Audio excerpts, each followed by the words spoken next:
फुसफुसाते जंगल का रहस्य। ये कहानी है एक छोटे से गांव की जिसके पास घने जंगल थे जिन्हें फुसफुसाते जंगल के नाम से जाना जाता था। कहते थे कि जो भी वहां जाता था उसे खजाने की फुसफुसाहट सुनाई देती थी, लेकिन कई लोग वहां से लौटे भी नहीं।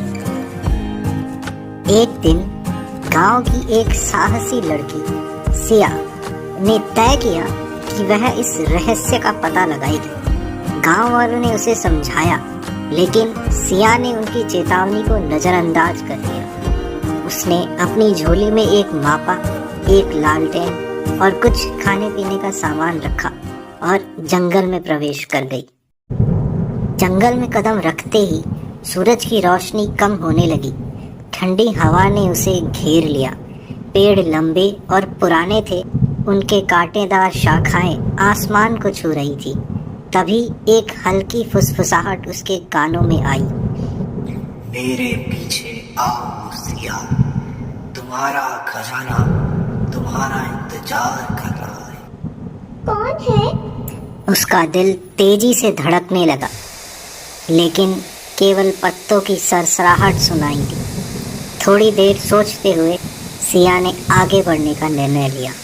जंगल की गहराइयों में फुसफुसाहटें और तेज होने लगी। वह एक खुली जगह पर पहुंची जहां एक चमकदार संदूक रखा था। सिया ने उसके पास जाकर कहा, क्या यही है वो खजाना? जैसे ही उसने संदूक को छूने के लिए हाथ बढ़ाया, अचानक एक तेज आवाज आई। तुमने खजाने को छेड़ने की हिम्मत की? और एक काला धब्बा उसके सामने प्रकट हुआ। सिया घबरा गई और बोली, मैंने तो केवल देखना चाहा था। धब्बे ने कहा, जंगल का खजाना केवल वही ले सकता है जिसका दिल साफ हो। जो लालच से आएगा वह यहाँ से कभी नहीं जाएगा। सिया को अपनी गलती का एहसास हुआ और उसने काले धब्बे से कहा, नहीं नहीं, मैं खजाना नहीं चाहती हूँ। मैंने केवल सच्चाई जानने की कोशिश की है। धब्बे ने उसकी आंखों में झांका और कहा, सच्ची साहसिकता खजाने के पीछे दौड़ने में नहीं, बल्कि सच्चाई जानने में है। और तुम्हारा दिल मुझे साफ दिखाई दे रहा है। जैसे ही धब्बे ने ये कहा, धब्बा धीरे धीरे गायब होने लगा और जंगल की फुसफुसाहटें एक मधुर संगीत में बदल गई। सिया ने देखा कि संदूक ने खुद को हटा लिया था और उसे निकलने का रास्ता मिल गया।